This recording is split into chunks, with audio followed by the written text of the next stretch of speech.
자, 오늘 본문에 보면요, 예루살렘 성전에 들어가는데, 예루살렘 성전 들어가는데 문이 여러 개 있어요. 우리도 예배당 들어올 때 뒷문 정문으로 들어오고, 옆에 저 쪽문으로 들어오고, 또 옆에 이제 교육관으로 들어오는 문이 있잖아요. 여러 개의 문이 있잖아요. 뭐 이름은 특별히 없습니다만은 예루살렘 성전에 들어가는 문들은 이름이 있습니다. 베드로가 안전뱅이 일으켰을 때 미문 앞에 앉아 있던 안전뱅이 이렇게 표현하잖아요. 그 미문, 아름다운 문. 오늘 본문에는 양문이라고 나옵니다. 5장 2절에 보면 예루살렘에 있는 양문 곁에, 양문이에요. 양문, 이름이 양문, 양문인데 이게 뭐냐니까 하나님 앞에 성전에서 제사를 드리는데, 희생 제사를 드리는데 그 양들을 끌고 들어가는, 희생 제물을 끌고 들어가는 주로 그때 사용되어졌던 문, 그래서 양문 이렇게 부릅니다. 그 양문 곁에 히브리 말로 베데스다라는 연못이 있었다 이야기합니다. 베데스다라는 못이 있는데 거기에 행각 5이 있었고, 행각 이렇게 사람들 이렇게 모일 수 있는 그런 행각 5이 있고, 잘 보세요. 양문 곁에 베데스다라는 연못이 있고 거기 행각 5이 있고, 양문이 뭐요? 제사, 희생 제사 드리러 가는데 들어가는 그 문, 양 들고 들어가는 문인데, 여러분 양 직접 많이 보셨죠? 옛날에 저기 대구에서 제가 살았는데 경북대학교 보면 농대가 있습니다. 그러니까 수의학과 애들, 수의학과 친구들이 이렇게 보면은 양들을 키우는데 양이 커요. 그 앞에 학교 마당감이 있어요. 뒷동산 비슷한 데서 키우는데 양이 시꺼멓습니다. 이렇게 털이 막 더러워가지고, 우리는 양 하면은 막 깨끗하고 막 뽀얗고 뭔가 흠없고 이런 느낌 드는데 똥도 묻어 있고 막 이렇게 더럽습니다. 근데 신기하게 그 털 조금만 깎아내면은 정말 뽀얘집니다. 근데 그 양들, 하나님 앞에 흠도 없고 점도 없고 그 깨끗한 양을 하나님 앞에 희생제사 드리기 위해서 양을, 흠없는 양을 들고 또 끌고 예루살렘까지 오는데, 교회 근처, 성전 근처 사는 사람들은 막 바로 들고 오면 되는데, 저 먼 데서, 쉽게 말해서 저 북상이나 합천이나 저 함양에서 교회 예배드리러 오는 사람들이 양을 끌고 온다 생각해 보세요. 차 타고 오는 것도 아니고 말을 타고 오든지 나귀를 타고 오든지 그렇게 오는데, 양을 데리고 올 때 양이 깨끗해 있을까요? 더럽습니다. 그래서 어디에 이 베데스다라는 이 연못에서 양을 좀 씻깁니다. 이렇게 깨끗하게 좀 털끝 털고 씻기고 어디에 양문으로 들고 들어가서 희생 제물을 하나님 앞에 드리는 그 그림 여러분 그려지시나요? 5장 2절에 예루살렘에 있는 양문 곁에 히브리 말로 베데스다라는 연못이 있는데 그 연못에서 양도 좀 씻고 이렇게 들고 들어가는 겁니다. 여러분 베데스다 많이 들어보셨죠? 한번 따라 할까요? 베데스다. 베데스다 어디에 주로 들어보셨습니까? 피부과? 또 뭐 어디 들어보셨습니까? 옛날에 저희 교회 집사님 중에 한의사 하시는 분이 있는데 한의원 병원 이름이 베데스다 한의원이라는 데 있습니다. 김시동 집사님 잘 아십니다. 베데스다 여러분 많이 들어보셨나요? 베데스다. 여러분 이 베데스다라는 이 단어가요, 오늘 설교 제목도 베데스다인데 이 베데스다라는 단어가 합성어예요. 2가지 단어가 이렇게 붙어있는 합성어인데 하나는 벳이라는 단어고 하나는 뭘까요? 벳이면은 에스다, 에스다. 여기 2개가 합쳐졌는데 사실 에스다가 아니죠. 벳이라는 단어는 여러분 그 베델 들어보셨죠? 베델, 야곱이 잠기어서 여기가 하나님의 집이다 뭐 이렇게 이야기했을 때 베델, 벳, 엘은 하나님, 벳은 집, 하나님의 집이다. 그럼 벳이 무슨 뜻일까요? 집. 에스다가 아니고 원래 원형은요 헤세드입니다. 헤세드. 한번 따라합시다. 헤세드. 그래서 벳, 헤세드 요 2가지 단어가 합쳐진 게 베데스다예요. 이 헤세드라는 단어가 뭐냐니까 구약 성경에 하나님의 긍휼과 자비와 은혜를 나타낼 때 쓰는 단어가 이 헤세드입니다. 헤세드. 사도 바울이 편지 쓸 때마다 너희에게 은혜와 평강이 있기를 원하노라 할 때에 그걸 히브리어로 바꾸면 평강은 샬롬, 은혜는 헤세드, 요 두 가지 단어예요. 구약의 진짜 중요한 단어 중에 하나가 뭐냐니까 헤세드. 중요하니까 한번 더 따라합시다. 헤세드. 예, 그래서 그러면 여러분 이제 문제 내볼게요. 벳은 집이라는 뜻이고 헤세드는 은혜와 긍휼과 자비라는 뜻인데, 그러면 베데스다는 무슨 뜻일까요? 맞아요. 예. 이름 너무 좋죠. 긍휼의 집, 은혜의 집, 자비의 집, 이런 게 바로 베데스다라는 뜻입니다. 예, 베데스다. 혹시 다음에 여러분 뭐 점포를 연다든가 새로운 업을 이렇게 시작할 때 이름을 뭐로 지으면 좋을 것 같습니까? 좋잖아요. 베데스다. 얼마나 좋습니까? 베데스다 카페. 아니면 베데스다 뭐 양봉원 베데스다 청소 업체 이렇게 하든지 얼마나 좋은 이름인지 몰라요. 베데스다. 너무 좋아요. 교회 이름도 베데스다 교회 이름 있으면 참 좋을 것 같아요. 은혜와 긍휼의 집 이런 게 너무 좋은 것 같습니다. 자, 그런데 여러분 성경을 보면요. 그 은혜와 긍휼의 집이라고 불리는 그 베데스다에 어떤 사람들이 모여 있느냐? 3절 한번 띄워 주시겠어요? 그 안에 많은 병자, 그리고 맹인, 시각장애인, 다리 저는 사람, 혈기 마른 사람들이 누워 있어요. 이 은혜의 집, 자비의 집, 긍휼의 집이라는 곳에 이런 환자들이 줄지어서 이렇게 누워 있는데 왜 그들이 누워서 있었느냐? 4절 보면요. 4절 물의 움직임을 기다리니, 물이 움직여요. 여러분 물수제비 던지면은 탁 던지면 물이 쫙 이렇게 움직이듯이, 큰 돌을 갖다 물에 던지면 물이 이렇게 파장이 생기듯이 뭔가 이렇게 내려오는데, 여기는 천사가 가끔 내려오는데 천사가 샥 내려올 때에 천사가 무게가 있는지 물이 이렇게 움직인대요. 물이 움직일 때에 먼저 들어가는 자는 어떤 병에 걸렸든지 낫게 되밀어라, 이렇게 기록되어 있습니다. 4절에. 여러분 그렇죠? 근데 제가 뭐 빠뜨렸습니까? 4절 읽을 때 관로를 빠뜨렸어요. 관로 물의 움직임을 기다리니 낫게 되밀어라, 관로 닫고. 이게 이제 4절입니다. 성경 읽다가 여러분 관로가 쳐 있는 걸 여러분 가끔 보실 거예요. 이거는 성경이 번역본들이 참 많은데, 다양한 번역본들이 많은데 그 번역본들 중에서 다양한 사본들이 참 많은데, 이제 뭐 어떤 사본 어디에서 발견된 성경 참 많은데, 그 수많은 성경들 사본들 중에서 원본은 못 찾았고요. 그 다양하게 적혀 있는 그 사본들 중에서 똑같은 내용이 있는 것은 관로를 안 치는데, 뭔가 조금 어색하고 다 모든 사본에 인정을 받지 못하는 그런 본문, 어떤 데는 기록되어 있지만 어떤 데는 기록 안 돼 있는 본문들이 기록된 그런 본문들을 여러분 성경에 보면 이렇게 관로를 쳐서 이렇게 나타냅니다. 그래서 이건 뭘까요? 성경 연구할 때 너무 여기에 목숨 걸지 마라, 요 본문에, 그런 의미로 이렇게 해석하시면 됩니다. 그래서 요 본문 빼고 읽어도 문맥상 아무런 문제는 없어요. 관로가 딱 쳐 있습니다. 근데 여러분 여기에 나오는 요 내용을 보세요. 물의 움직임을 기다리는데 천사가 가끔 내려와, 모세 이렇게 내려와, 이 천사가 물을 움직이게 할 때에 누구든지 먼저 못에 들어가는 사람은 어떤 병에 걸렸든지 낫게 되밀어라, 이런 기록이 있는데, 여러분 곰곰이 한번 생각해 보세요. 여러분 구약 성경 알잖아요. 구약에 나타나신 하나님이 사람의 병을 고쳐주시는 그런 이미지하고 비슷한지, 아니면은 전설과 그 지역에 내려오는 전설의 내용과 비슷한지 여러분 생각해 보면 답은 뻔합니다. 이거는 구약의 하나님이 병자들을 고칠 때 사용했던 그런 어떤 치유 방법이 아니라, 뭔가 이렇게 전설 따라 산말리 삼천리 이런 거 할 때 나오는 막 물이 움직이는데 그때 누구든지 먼저 내려가면 고침받아, 이런 거는 왠지 좀 전설 같은 느낌이 들지 않습니까?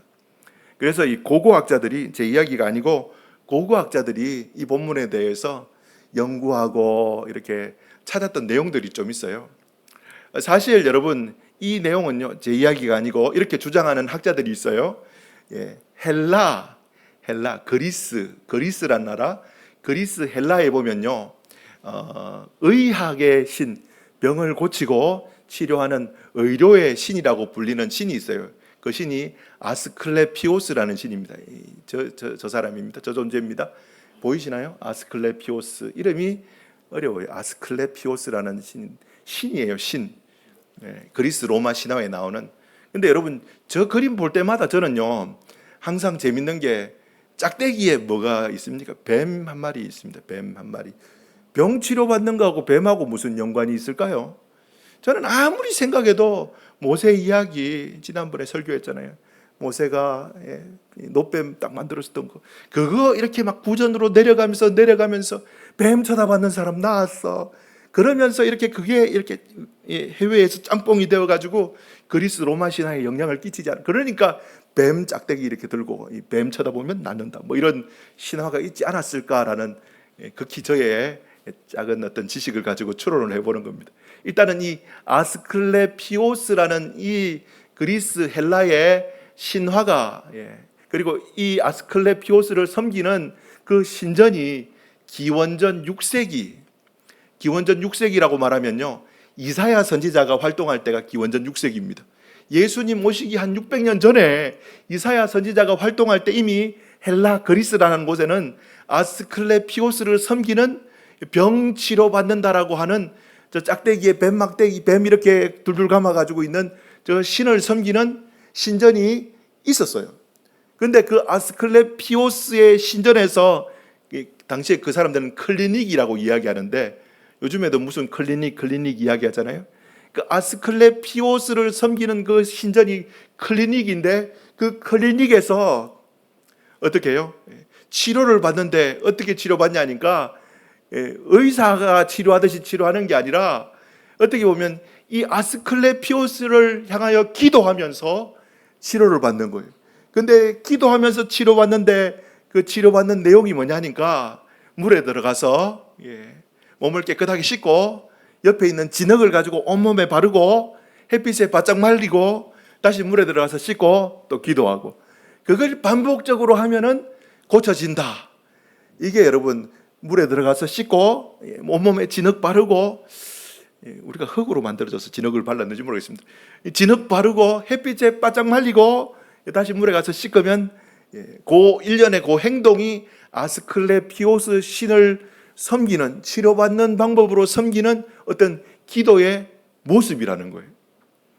헬라 철학, 헬라 그 신화에 그리스 신화에 나오는 아스클레피오스 이 신에게 그런데 고고학자들이 이렇게 발굴하다 보니까 어디에 오늘 읽었던 이 본문에 나오는 이 베데스다라는 장소에 뭐가 있었냐니까 여러분 헬라 그리스가 여러분 예수님 오시기 전에 이미 이 팔레스타인 지역을요 자기 땅이라고 통치했어요. 지난번에 설교하면서 이야기했잖아요.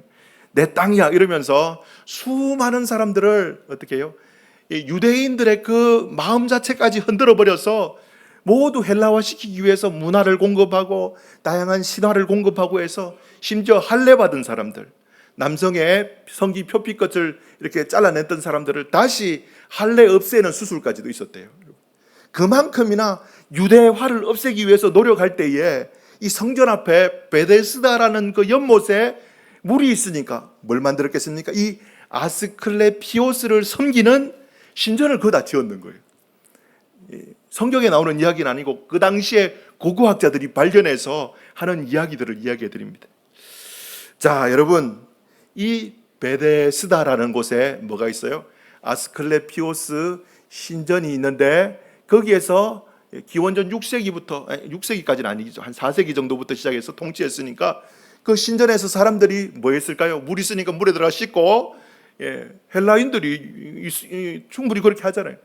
또 온몸에 진흙 바르고 기도하고 햇빛에 말리고 또 씻고 그 행동을 하는데 사람들이 그러니까 그게 뭐가 되겠습니까? 입소문이 타서 구전이 되어서 헬라 통치 안 받을 때도 뭐요? 하나님의 언약의 백성이라고 불리는 사람들이 어디에? 베데스다에 계속 전통적으로 내려오는 그 아스클레피오스 신전에 가서 뭐합니까? 하나님 고쳐주십시오가 아니라 여기에 전설이 있는데 가끔 천사가 한 번씩 딱 내려와서 물이 흔들 때에 누구든지 먼저 들어가면은 뭔가 구전되면서 좀 이렇게 흔들려졌죠.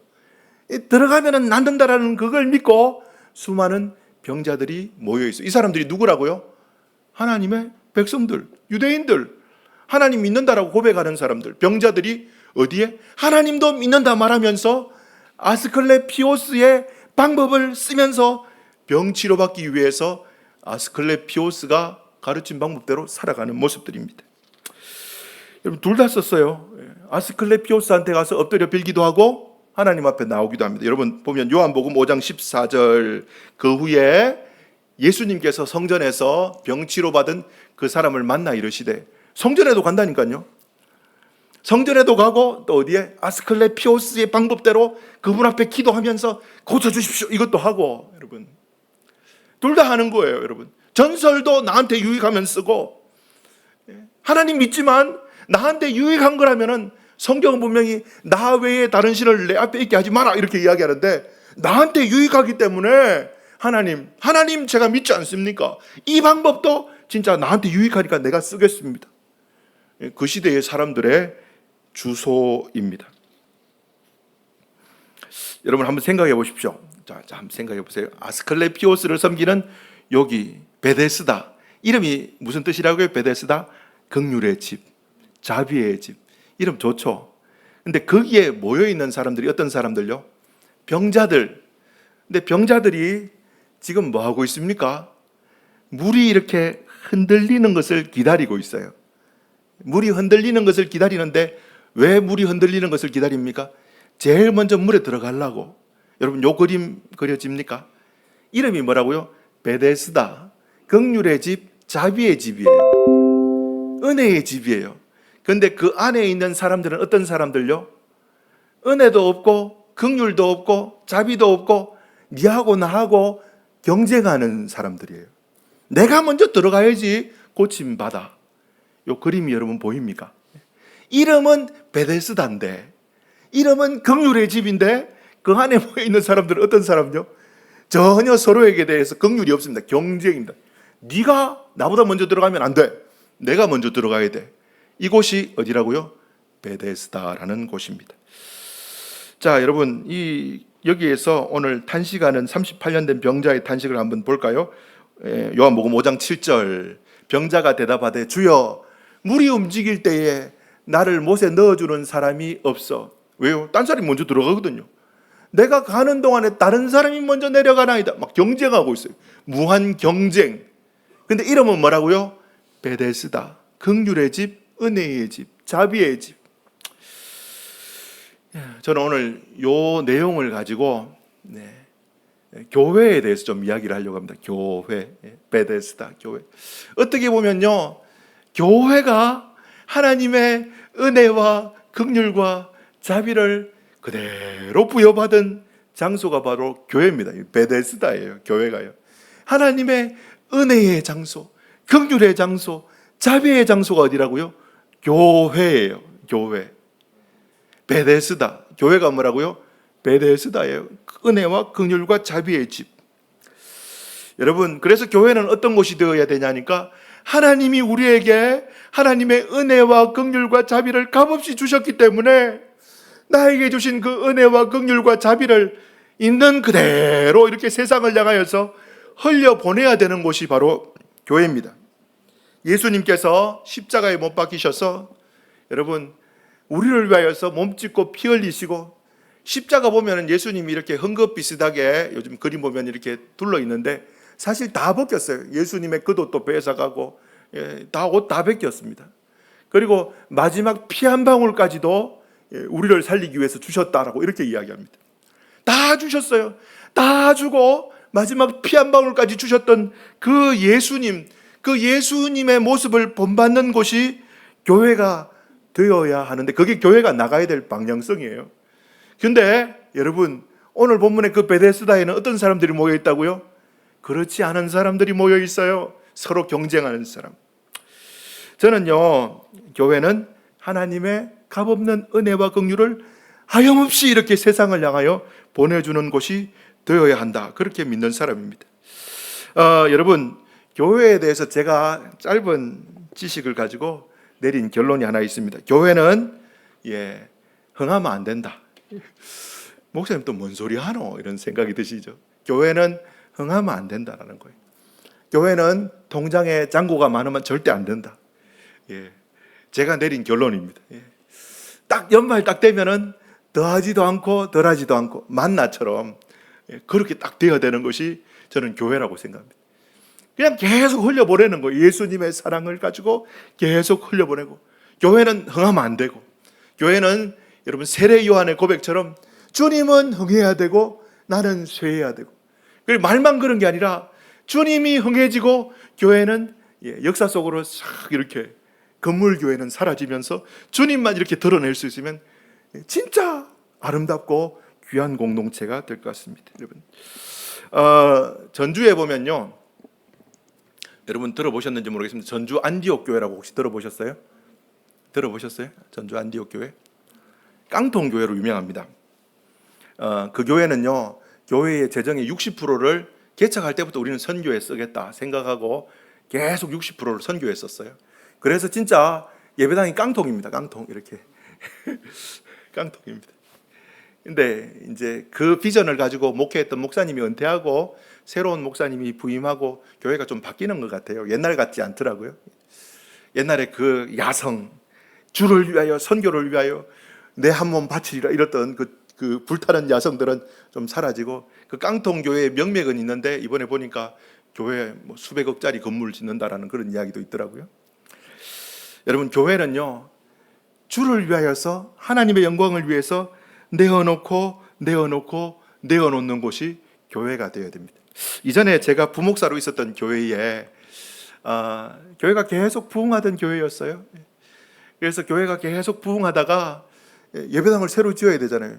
교인 50명 모이던 교회가 나중에는 2,000명 정도 모였으니까 예배당 새로 지어야 되죠. 예배당 2번이나 지었습니다. 근데 마지막에는요, 큰 예배당을 지었습니다. 한 1,000명 가까이 들어올 수 있는 예배당 지었습니다. 근데 돈이 많이 들잖아요. 그건 100억이 넘는 공사를 했어요. 그래서 교회가 이렇게 헌금 가지고 갚고 한 50억 정도가 빚으로 딱 있었습니다. 1년 예산이 40억이 넘었으니까 50억 정도 빚이 있었어요.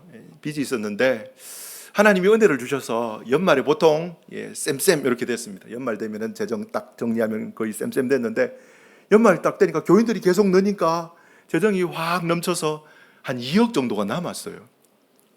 자, 교회에 빚이 한 50억 있습니다. 40 몇 억 있습니다. 연말에 2억이 남았어요. 여러분 어떻게 해야 됩니까? 수학 잘하시는 우리 김진숙 집사님 어떻게 해야 됩니까? 웃고 있죠. 당연히 빚 갚아야지. 그거 말라 묻노. 빚 갚는 게 맞지 않아요? 맞죠? 근데 그 교회의 목사님과 당회는요, 뭘 정했냐니까, 우리가 빚이 있어 보니까 힘들더라.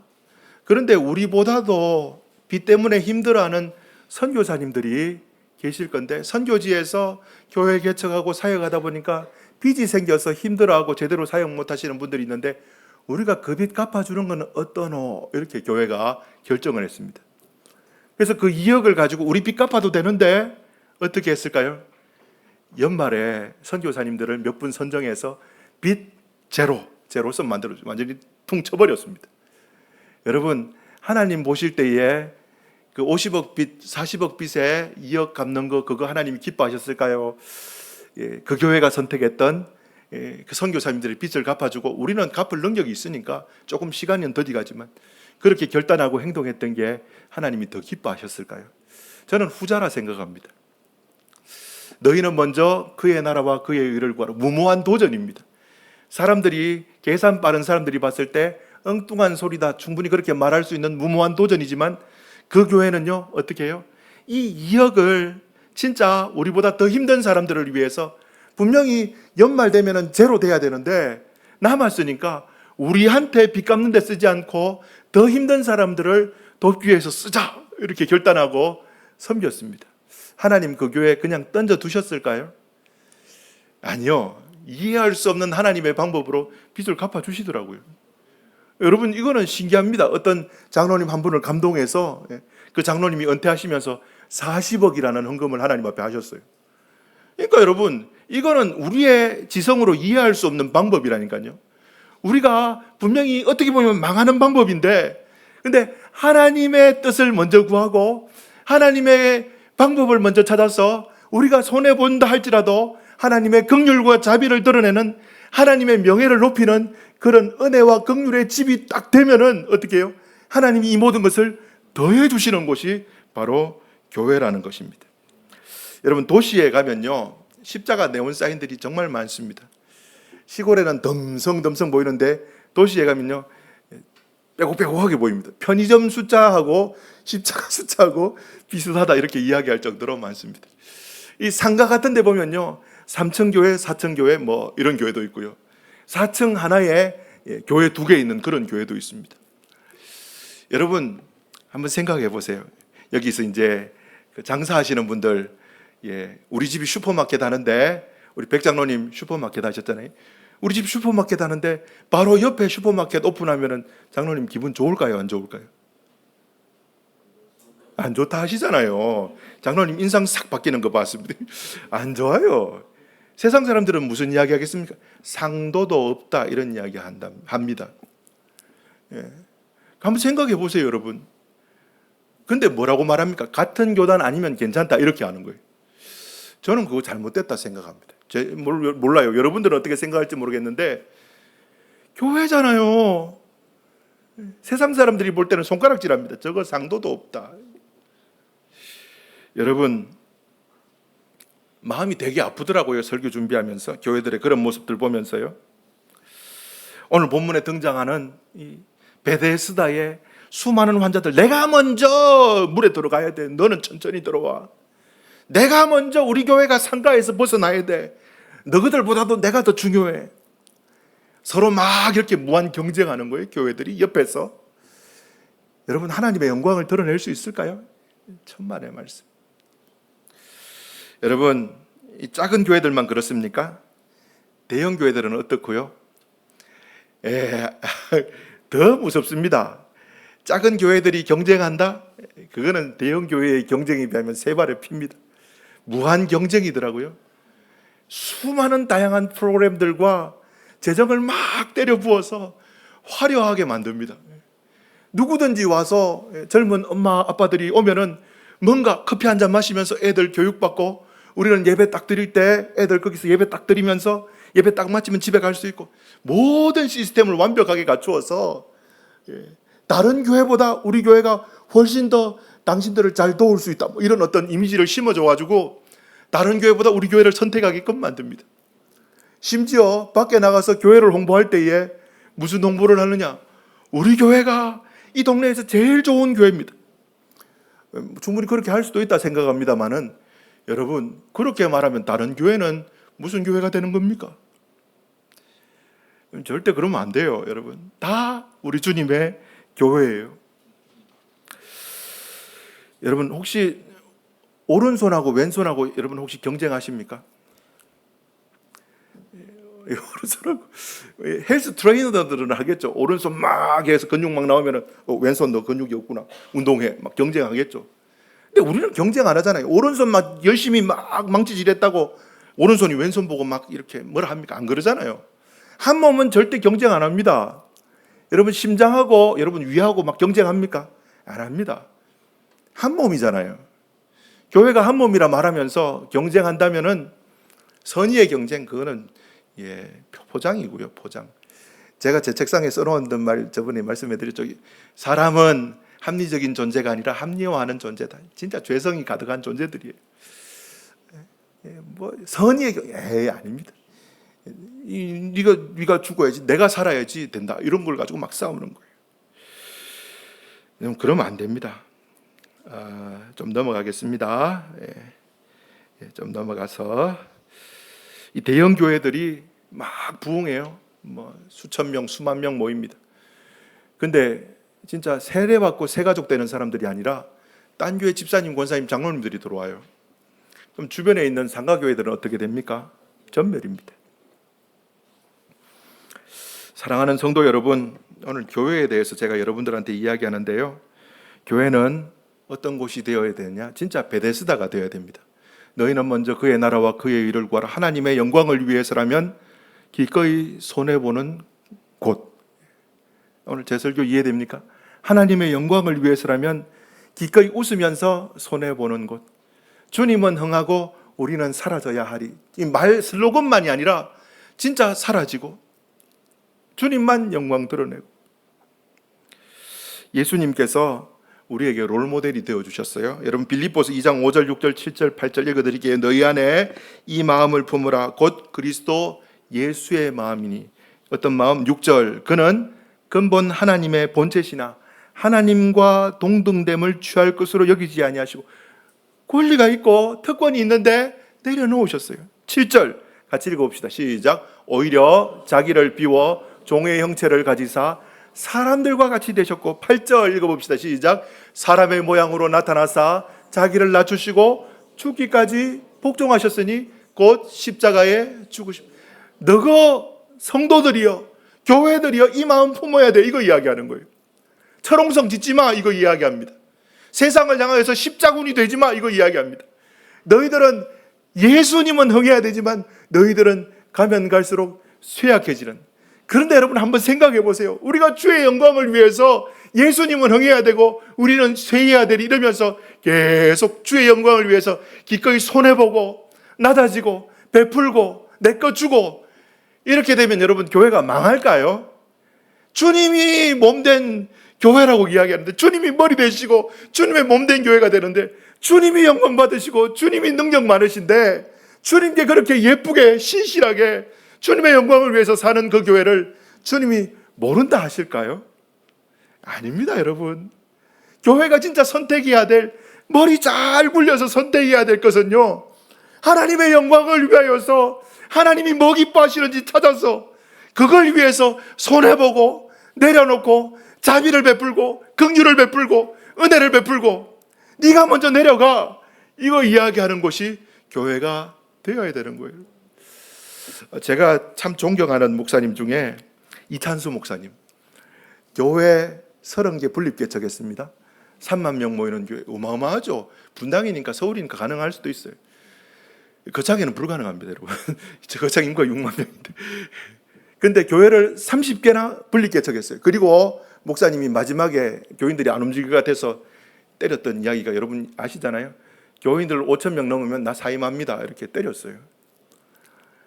여러분, 성도들이 교회에서 한 가정 믿음 좋은 성도들이 교회 떠나면은 제가 잠이 올까요? 잠 안 옵니다. 우리 교회의 집사님들, 권사님들 이렇게 다른 교회, 약한 교회 보낼 때에 한쪽 마음으로는 붙잡고 싶지만, 저는 하나 믿는 건요, 이분들이 우리 교회에서 섬기는 것도 참 귀하지만 힘들고 어려운 교회에 가서 예수님의 이름으로 교회를 세우는, 그리고 우리가 후원하고 돕고 그러면은, 이야, 하나님이 기뻐하시겠지.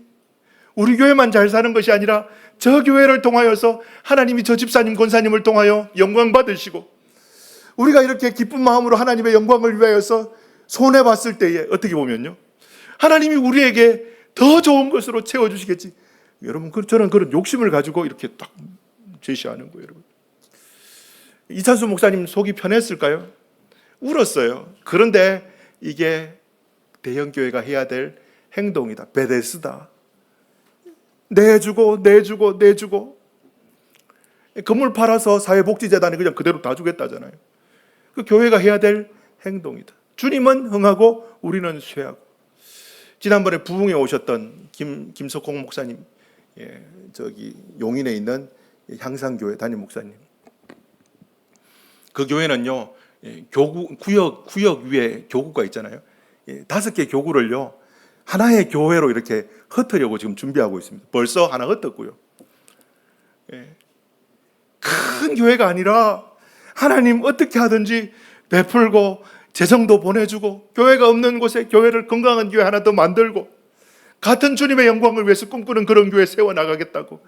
여러분, 얼마나 귀합니까? 내 거가 아니라 가져가라. 얼마나 귀합니까? 그렇게 하면 망할까요? 아닙니다. 자, 성경 말씀 하나 읽고 설교 마칠게요. 요한복음 12장 24절 같이 한번 읽어볼까요? 시작. 내가 땅에 떨어져 하늘 그대로 있고, 뭐라고요? 죽으면 많은 열매를 맺는데요. 손해보는 거 두려워하지 맙시다. 너무 죄송합니다. 잔머리 많이 굴리지 맙시다. 하나님이 기뻐하신다 하면은 좀 손해봅시다. 주여 이러면서 웃으면서 손해봅시다. 진짜 실질적으로요. 주일학교 선생님이 애들한테 복음을 전하다가 예수 믿으면 천국 가 이걸 가르치기 위해서 이렇게 질문을 했어요. 여러분, 어린이 여러분, 어떻게 하면 천국 갈 수 있을까요? 제일 앞에 앉은 애가 손을 팍 들고, 우리 초등부 애들 억수로 시끄럽거든요. 네! 막 이런 애들, 우리 초등부 애들인데 너무 시끄러워요. 목양실에 딱 있으면, 야, 애들 대단하다. 이런데 손 팍 들면서 했던 말이, 선생님이 어떻게 하면 천국 갈 수 있을까? 선생님이 원하는 답은 뭘까? 예수님 믿으면 이게 답인데, 얘가 천재적인 애예요. 선생님, 죽어야지 천국 가요! 이런 이야기를 했어요. 선생님이요, 충격받았어요. 내가 지금까지 수박 그달기식으로 천국에 대해서 생각했네? 뭐라고요? 죽어야지 천국 가네? 죽어야 돼요. 교회 죽어야 됩니다. 죽어야지 살아요. 잘 살라고 하면 망합니다. 여러분, 오늘 제 설교 여러분 마음에 좀 새기시고요. 앞으로 우리 마리교회가 어떤 방향으로 나가야 될지 진짜 참된 베데스다를 꿈꾸는 우리 교회가 되도록 여러분 함께 꿈꾸고 함께 기도하는 우리 성도님들 되기를 예수님의 이름으로 축원합니다. 아멘.